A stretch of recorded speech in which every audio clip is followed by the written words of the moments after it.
باللہ من الشیطان الرجیم بسم اللہ الرحمن الرحیم السلام علیکم ورحمۃ اللہ وبرکاتہ۔ ناظرین، ایک بار پھر آپ کا خیر مقدم ہے آپ کے پسندیدہ پروگرام احکام اسلامی میں۔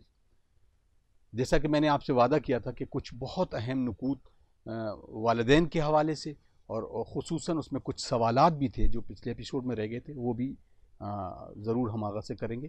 ہمارے ساتھ موجود ہیں حجت الاسلام والمسلمین علی جناب مولانا مصطفیٰ علی خان ادیب الہندی صاحب کا۔ السلام علیکم۔ علیکم السلام ورحمۃ اللہ۔ آغا، جب ہم بات کرتے ہیں والدین کی تو بڑی تفصیلی گفتگو تھی پچھلے ایپیسوڈ میں، اور اس میں الحمدللہ آپ نے ہمیں بتایا اور شاید ناظرین بھی اس بات کو سمجھتے ہوں گے۔ یہاں پر بات آتی ہے جب بھی، کیونکہ شیر کی بات آتی ہے کہ فلاں شخص جب اس کی ماں حالت اعتزال میں تھی اور وہ اس کا دودھ نہیں بخش رہی تھی، تو یہ جو اصطلاح استعمال کی جاتی ہے اس کا کیا مقصد ہے اور کیسے اس کو ہم شریعت کے اعتبار سے لیتے ہیں؟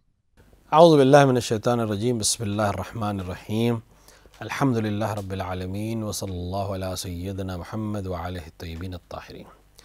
دیکھیں، بہت سی چیزیں ایسی ہوتی ہیں ہمارے سماج میں جو عرف کی اہمیت رکھتی ہیں، یعنی سماج میں اس طرح ہے، ہر سماج کا ایک اپنا سسٹم ہوتا ہے، ہر قوم کا اپنا ایک سسٹم ہوتا ہے، اس کی کچھ روایتیں ہوتی ہیں، اس کی کچھ ماننے والی چیزیں ہوتی ہیں، کچھ اصطلاحیں ہوتی ہیں جو خود وہ قوم استعمال کرتی ہے۔ ممکن وہ بات آپ جا کے کسی اور ملک میں کریں تو کسی کی بات سمجھ میں نہ آئے گی۔ شریعت ہمیشہ عموم پر بات کرتی ہے، شریعت ایسا حکم دیتی ہے جو سب پر ایک طرح سے نافذ ہوتا ہے۔ کچھ چیزوں میں وہ اجازت دیتی ہے کہ آپ عرف کو فالو کریے، جو عرف کہتی ہے۔ مثال کے طور پر کوئی عمل ممکن ہے کہ ایک ملک میں توہین کا سبب بنتا ہو، دوسرے ملک میں توہین کا سبب نہ بنتا ہو، تو شریعت نے کہا ہے توہین نہ کریے، مثلا مقدسات کی توہین نہ کریے۔ تو اب یہ چیز عمل توہین کا سبب ہے یا نہیں ہے، یہ اب کون ڈیسائیڈ کرے گا؟ یہ عرف ڈیسائیڈ کرے گا، کلچر ڈیسائیڈ کرے گا۔ تو کلچر ہمارے بہت سی چیزوں کو، شریعت کلچر جو ہے شریعت کو اجازت دیتی ہے، یعنی برعکس کر رہا ہوں میں کہ شریعت کلچر کو اجازت دیتی ہے کہ وہ آ کے دخالت کرے، لیکن ہر جگہ ایسا نہیں ہے۔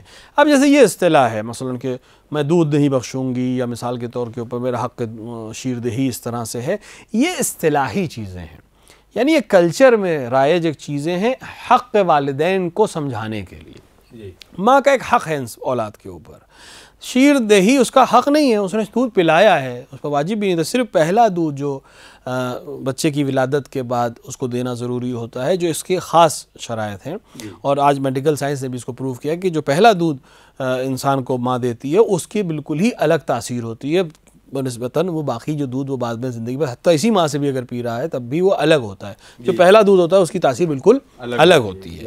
تو وہ پہلا دودھ پلانا واجب ہے ماں کے اوپر، باقی دودھ پلانا اس کے اوپر واجب نہیں ہے۔ یہ ذمہ داری باپ کی ہے کہ وہ اپنی اولاد کے لیے دودھ کو فراہم کرے، لہٰذا اگر ماں خود پلا رہی ہے تو کوئی مسئلہ نہیں ہے، اگر نہیں پلا رہی ہے کسی بھی وجہ سے تو باپ کی ذمہ داری ہے کہ دائی کا انتظام کرے یا پاؤڈر کا انتظام کرے، جو بھی آج کل طریقہ ہے اس کا انتظام کرے، یہ باپ کی ذمہ داری، کیونکہ نفقہ باپ کی ذمہ داری۔ حتیٰ اگر ماں دودھ پلانے کے عوض باپ سے کچھ پیسے لے لے کہ میں دودھ پلاؤں گی اپنے بچے کو، لیکن چونکہ تم باپ ہو مثلاً تو مجھے اتنے پیسے دو گے اس دودھ پلانے کے، لے سکتی ہے، شریعت نے اس کی اجازت دی، کیونکہ اس پر واجب نہیں، صرف پہلا دودھ پلانا واجب ہے۔ اب اگر جیسے یہ بات ختم ہوگی آپ کی بات سمجھ میں آ جائے گی کہ اگر اس نے دودھ پلایا اور اجرت نہیں لی تو اجرت کسے دینی تھی؟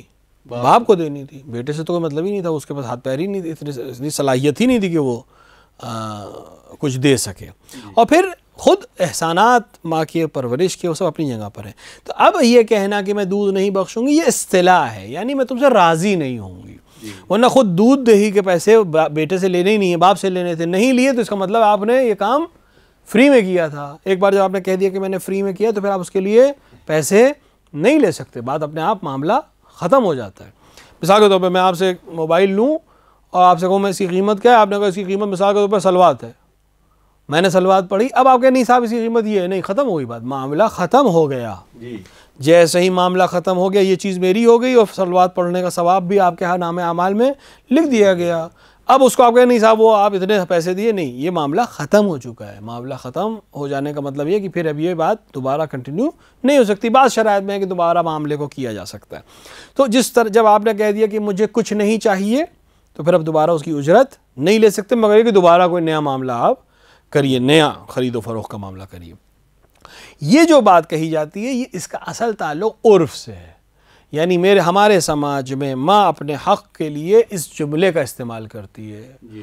اہمیت اس کی کیا ہے؟ سماج اس کی اہمیت کو مانتا ہے، اور جو بچہ اس کام کو نہ انجام دے وہ ماں باپ کی اذیت کا سبب بنتا ہے۔ اذیت کرنا چونکہ شریعت میں منع ہے، لہٰذا اس کی رعایت کرنی چاہیے، لیکن اس رعایت کا خیال بھی رکھتے ہوئے کہ کوئی ایسی بات نہیں طلب کر سکتی جو اس کے لیے یا اس بچے کے لیے یا اس شخص کے لیے یا کسی تھرڈ پارٹی کے لیے یا حکم خداوندی کے لیے یا شریعت کے لیے مناسب نہ ہو۔ مثلا میں تمہارا دودھ نہیں بخشوں گی جب تک تم فلاں قتل نہیں کرو گے، نہیں ہو سکتا، یہ کسی انسان کو قتل نہیں کیا جا سکتا۔ ہاں ایک دفعہ ہے کہ میں تمہیں دودھ نہیں بخشوں گی اگر تم نے امام حسین علیہ السلام کی اطاعت نہیں کی، یہ واجب حکم ہے، ویسے بھی اس کو اطاعت کرنی تھی، اس نے ایک طرح سے ایک اس کے اوپر اپنی طرف سے ایک اور کنڈیشن بڑھا دی تاکہ یہ بہتر امام حسین کی اطاعت کرے، جیسے کہ روایات میں ہم کو ملتا ہے کہ والدین ماں نے کہا کہ میں اپنا حق تمہارے اوپر سے ساخت نہیں کروں گی اگر تم نے امام حسین کی نصرت نہیں کی۔ تو اچھی چیز کے لیے اس کو آپ کہہ سکتے ہیں ایک طرح سے جسٹ دینے کے لیے اور اس کو اس طرف بھیجنے کے لیے، ایک طرح سے اس کے احساسات کو اس کی طرف مائل کرنے کے لیے اگر آپ تشویق کرنے کے لیے یہ بات کہہ رہی ہیں تو اس میں کوئی حرج نہیں ہے، لیکن اگر کوئی ایسا معاملہ ہے جس کو شریعت نے منع کیا ہے یا شرعاً صحیح نہیں ہے یا عرفاً صحیح نہیں ہے تو وہ حتیٰ وہ جملہ بھی بیکار ہو جائے گا، کیونکہ کوئی بھی حق اللہ سے اور حق العباد سے بڑا نہیں ہو سکتا۔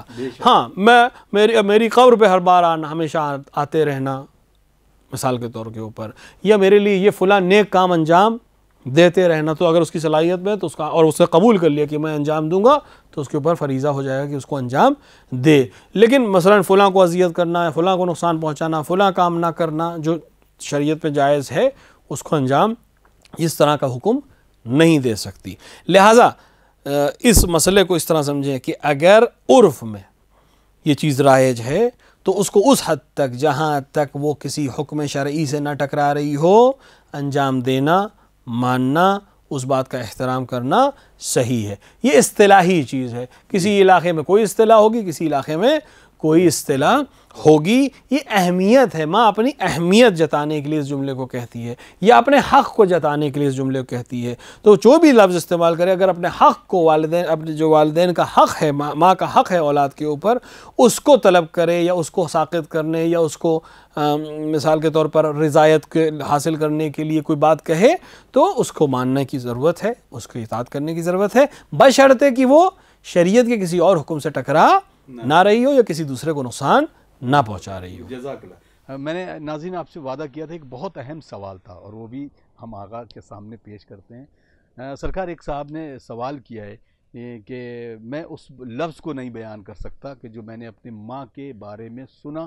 یا دیکھا ہے، اور یہ پورے علاقے میں مشہور ہے کہ میری ماں کو بہت الگ انداز سے لوگ پہچانتے ہیں، یعنی وہ اپنے عمل میں بہت ہی زیادہ خراب کام سے کرتی ہے، تو کیا ایسی ماں کی عزت کو اسلام نے صحیح قرار دیا ہے؟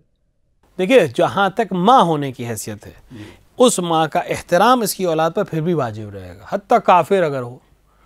ایک انسان مسلمان ہو گیا، امام کی خدمت میں حاضر ہوا، اس نے کہا کہ میری ماں ابھی بھی کافر ہے، ابھی بھی کافرہ ہے، میرے لیے کیا حکم ہے؟ امام نے فرمایا پہلے جتنی اس کی اطاعت اور محبت کرتے تھے اور خدمت کرتے تھے اب زیادہ کرو، کیونکہ اب تو مسلمان ہو گئے، پہلے تو مسلمان نہیں تھے۔ تو اسلام احترام کا قائل ہے ماں کے، اس عنوان سے مطلب ہی نہیں کہ وہ مسلمان ہے یا نہیں ہے، اسلام کو مانتی ہے یا نہیں مانتی، امام کو مانتی ہے کہ نہیں مانتی، کوئی غلط عمل کیا ہے یا نہیں کیا، اس سے آپ کا مطلب نہیں ہے، آپ کے لیے اس کو عنوان ماں باقی رہے گا۔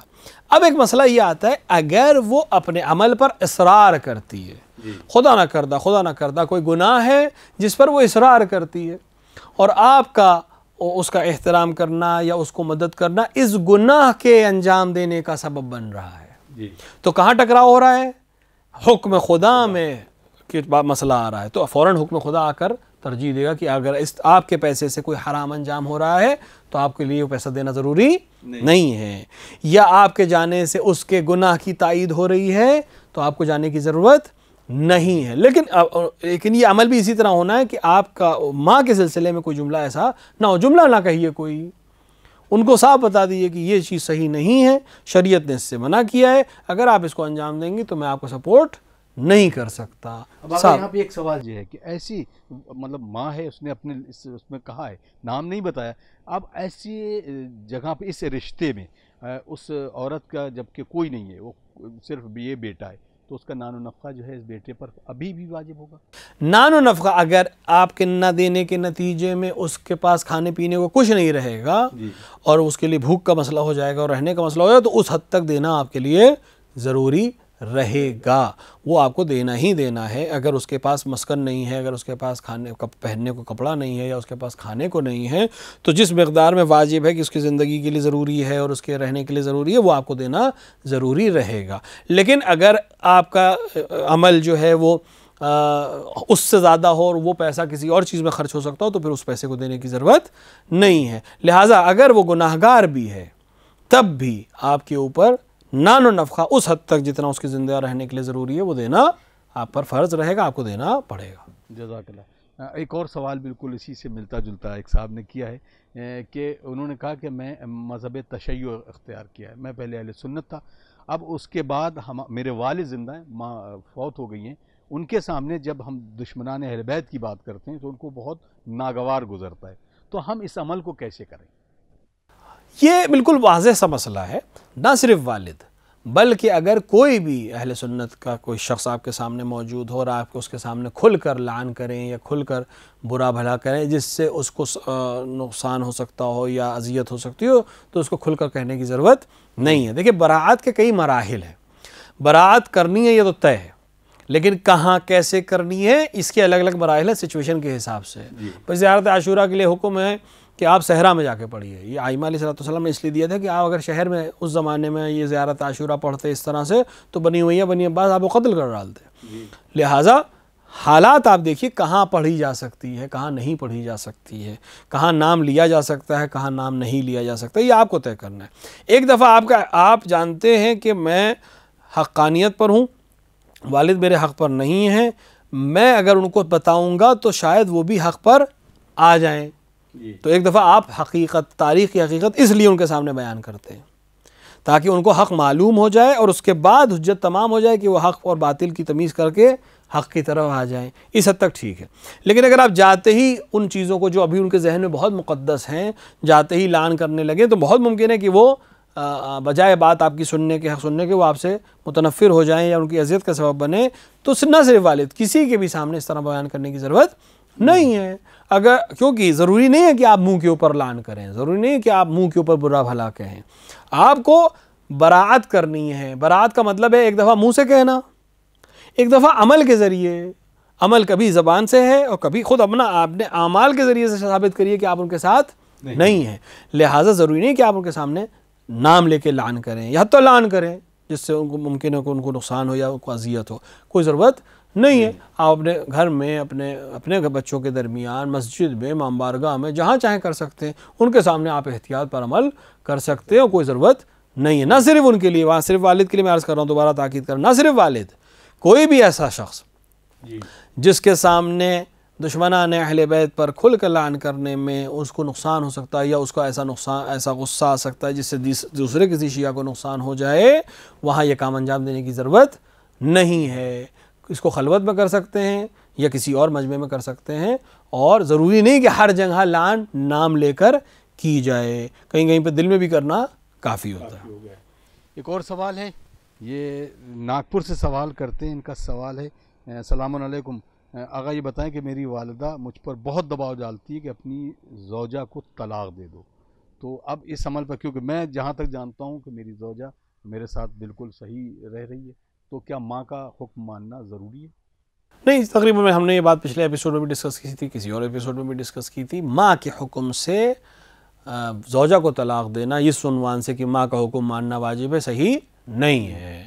حتی طلاق تو بہت دور کی بات ہے. اگر ماں مثال کے طور پر کوئی ایسی چیز سے منع کرے جو واجب ہے، مطلب حق ہے زوجہ میں سے ہے، مثال کے طور پر تم اپنی بیوی کے ساتھ طلاق نہ دو اور اس کے ساتھ نہ رہو مثلاً، یا اس کو اتنے پیسے مت دیا کرو، ان میں سے کوئی بھی حکم ماں نہیں دے سکتی. عرض کیا گیا تھا کہ تھرڈ پارٹی جہاں انوالوڈ ہو جائے گی وہاں پھر آپ کو دونوں حقوق کی رعایت کرنا ضروری ہے.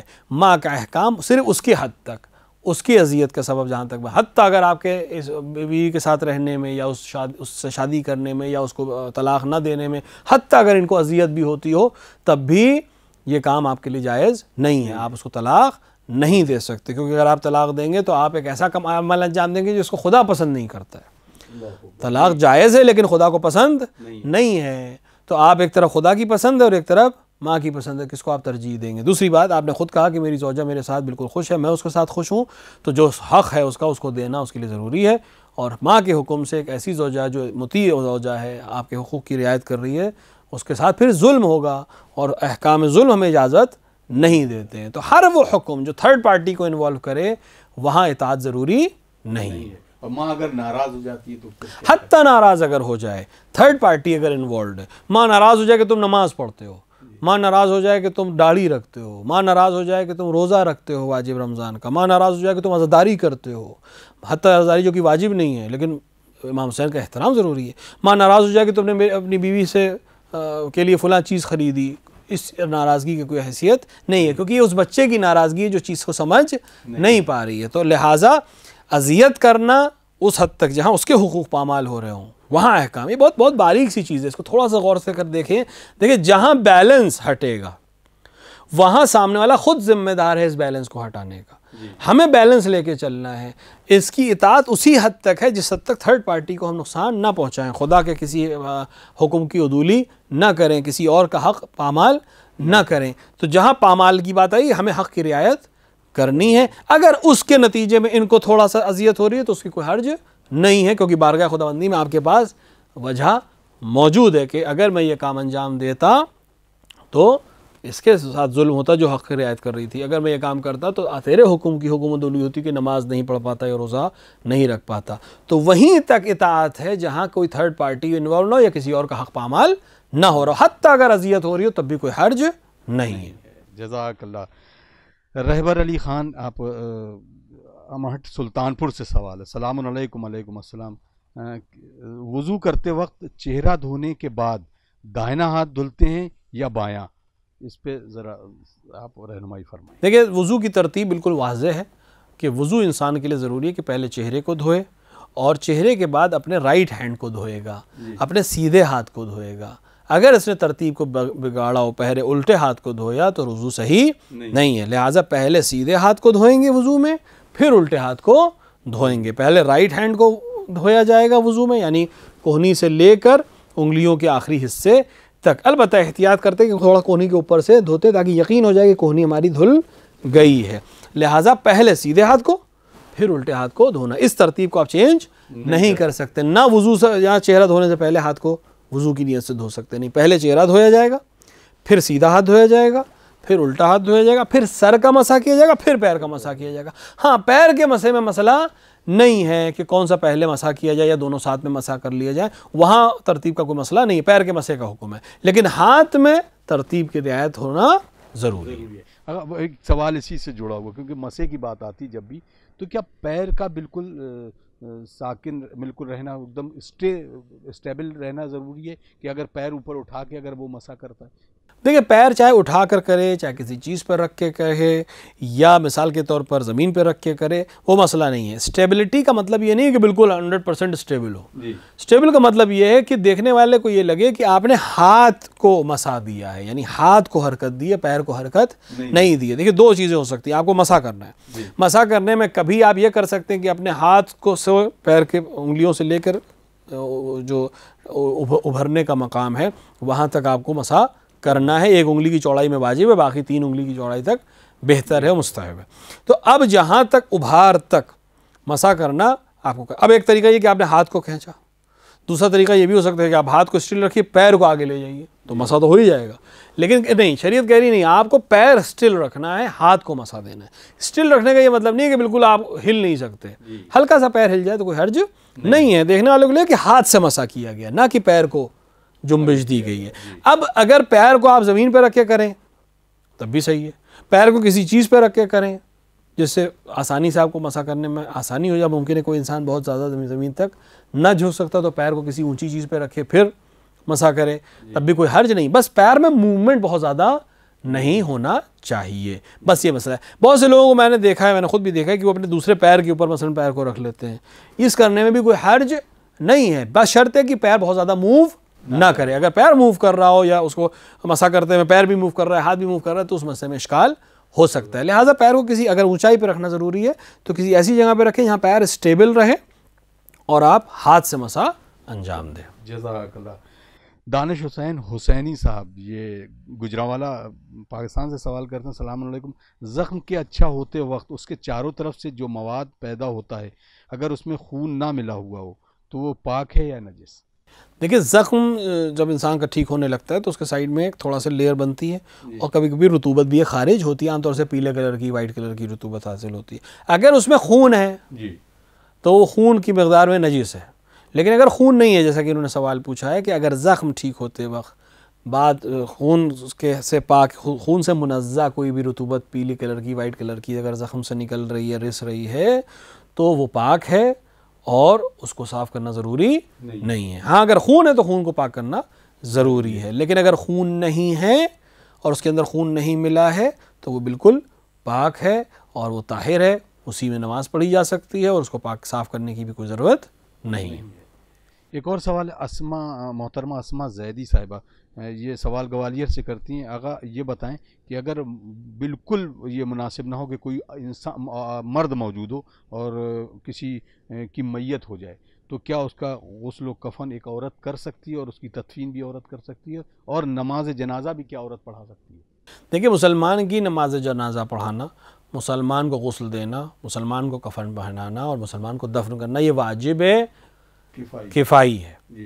یعنی اگر تمام لوگوں میں سے کسی نے، سب کے اوپر واجب ہے جتنے وہاں موجود ہیں، اور اگر کسی ایک نے انجام دی تو سب پہ ساخط ہو جائے۔ لیکن مسئلہ یہ کہ یہ اس طرح کا واجب ہے جس پہ اولویت مرد کے اوپر ہے، یعنی مرد آگے بڑھے اور مرد یہ کام انجام دیں، لیکن بالفرض مرد اگر نہیں ہے، کوئی بھی مرد نہیں ہے، صرف ایک خاتون وہاں ہے، تو چونکہ واجب ہے اس کو انجام دینا ضروری ہے تو وہ اس کو انجام دے گی۔ البتہ اگر نامحرم ہے اس کا، اگر میت مردے کی، مطلب مردہ جو ہے وہ مرد کی ہے اور غسل دینے کی ذمہ داری کسی خاتون پہ اس لیے کوئی مرد ہے ہی نہیں مثال کے طور پہ، تو اب اس کے لیے بہتر یہ ہے کہ کپڑے کے اوپر سے غسل دے، یعنی ایک کوئی کپڑا اس کے اوپر ڈال دے، ایک چادر کفن سے ٹائپ کی کوئی چادر ڈال دے جس سے پانی نیچے پہنچتا رہے، لیکن اس کے اوپر چادر ڈال دے اور پھر اوپر سے اس کو پانی پہنچا کے نیچے گیلا بھی ہو جائے، اس کے بدن پہنچ جائے اور اس کے بدن کے اوپر اس کی نظر بھی نہ پڑے۔ لہٰذا اور اس کو کفن پہنانا اور اس کو دفن کرنا اور اس پر نماز پڑھنا، یہ اگر یہ خاتون کر رہی ہے تو اس نے واجب کو ادا کر دیا ہے اور کر سکتی ہے، بشرطے کہ اگر وہاں کوئی مرد موجود نہ ہو۔ ایک اور سوال ہے انہوں نے کہ غسل کرتے وقت سر اور گردن دھونے کے بعد جسم کو دائنا حصہ دھوتے ہیں یا بایاں؟ یہ تقریباً اسی سے ملتا ہوا سوال ہے وضو والے مسئلے میں۔ غسل میں بھی، غسل میں ترتیب شرط ہے، موالات شرط نہیں ہے، اس چیز کو میں بیان کر دوں۔ وضو میں ترتیب و موالات دونوں شرط ہیں، یعنی آپ کو ایک کے بعد ایک چیزیں دھونی ہیں، ترتیب سے دھونی ہے اور فوراً دھونی ہے، اس سے پہلے کہ دوسرا حصہ خشک کو کوشش کریں کہ وہ دوسرا حصہ، پہلا والا حصہ خشک ہونے سے پہلے دوسرا حصہ دھو لیا جائے۔ لیکن غسل میں ترتیب شرط ہے لیکن موالات شرط نہیں ہے، یعنی اگر آپ نے سر صبح دھویا اور دوپہر آپ نے سیدھا حصہ دھویا اور شام کو آپ نے لیفٹ حصہ دھویا تب بھی غسل صحیح ہے مثلا، لیکن عام طور سے ایسا کوئی کرتا نہیں ہے، لیکن پھر بھی پانی کی کمی، اتنا ہی پانی ہے تو سر و گردن دھو لی، تھوڑی دیر بعد آپ نے سیدھا حصہ دھو لیا اور بعد میں تھوڑا سا الٹا حصہ دھو لیا، غسل آپ کا صحیح ہے، لیکن ترتیب کو رعایت کرنا ضروری ہے۔ لہٰذا پہلے غسل میں پہلے سر و گردن دھوئیں گے، پھر اپنے جسم کا سیدھا حصہ پورا، حتیٰ اس میں کوشش کریں کہ گردن کے تھوڑے سے حصے کو شامل کر لیں، اور پھر سیدھے حصے کے بعد میں الٹا حصہ دھونا ضروری ہے تاکہ یقین ہو جائے کہ پورا سیدھا حصہ دھو دیا ہے، تھوڑا سا لیفٹ حصے کو بھی کوشش دھو لیا جائے، اور تاکہ یقین ہو جائے کہ لیفٹ پورا دھو لیا، تھوڑا سا رائٹ حصے کو شامل کیا جا سکتا ہے، اس میں کوئی حرج نہیں ہے۔ اگر بہت جلدی سے، کیا اب اس میں جو پانی لیتے ہیں، جیسے ہم مگ سے پانی لیتے ہیں، تو الٹے ہاتھ سے سیدھے ہاتھ میں لے کے ڈالنا ہے؟ نہیں، کوئی ضروری نہیں ہے، کوئی ضروری نہیں، آپ شاور سے بھی دھو سکتے ہیں، حتیٰ مگ ہاتھ میں لینا بھی ضروری نہیں ہے۔ بہت بہت شکریہ، بالکل وقت اجازت نہیں دے رہا، آئیے ہم سب مل جل کر دعا کرتے ہیں۔ اللہم اجل ولیک الفرج۔